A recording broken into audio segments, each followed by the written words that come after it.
മഹാമാന്ത്രികനും ശാക്തേയനുമായിട്ടുള്ള പുളിയാമ്പുള്ളി നമ്പൂരിച്ചനും ഉപാസനാമൂർത്തിയായിട്ടുള്ള പ്രത്യക്ഷത്തിലായിട്ടുള്ള ഭദ്രകാളിയും കുടികൊള്ളുന്ന ക്ഷേത്രം എറണാകുളം ജില്ലയിലെ നെടുമ്പാശ്ശേരിയിൽ നിന്ന് അല്പം അകലെ മാറി സ്ഥിതി ചെയ്യുന്ന പുളിയാമ്പുള്ളി ഭഗവതി ക്ഷേത്രം.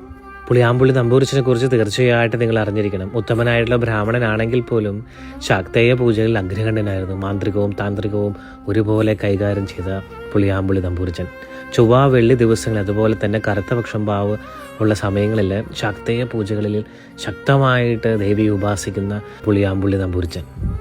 ശാക്തേയ പൂജകൾ ചെയ്യുന്നതുകൊണ്ട് പുളിയാമ്പുള്ളി നമ്പൂരിച്ചനെ ബ്രാഹ്മണ സമൂഹത്തിൽ നിന്ന് ഭ്രഷ്ട് കൽപ്പിക്കാൻ തീരുമാനിക്കുകയും രാജാവിനോട് ഈ സങ്കടം ബോധിപ്പിക്കുകയും ചെയ്യുന്നു. അങ്ങനെ രാജാവിന്റെ നിർദ്ദേശപ്രകാരം സേവകന്മാർ കറുത്തപക്ഷം ഭാവ സമയത്ത് ഈ പൂജ നടക്കുന്ന സമയത്ത് പുളിയാമ്പുള്ളി നമ്പൂരിച്ചനടുത്ത് വീട്ടിൽ ചെന്ന് കാര്യങ്ങൾ ബോധിപ്പിക്കാൻ പറയുന്നു.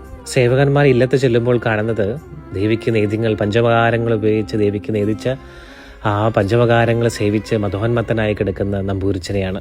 രാജാവിന്റെ കൽപ്പന നമ്പൂരിച്ചനോട് പറയുകയും നമ്പൂരിച്ചൻ പറഞ്ഞു, നിലാവുള്ള സമയത്ത് ഞാൻ അവിടെ എത്തിയേക്കാം. പക്ഷെ അന്ന് കറുത്തപക്ഷം ഭാവമാണ് നമ്പൂരിച്ചൻ മറന്നുപോയി.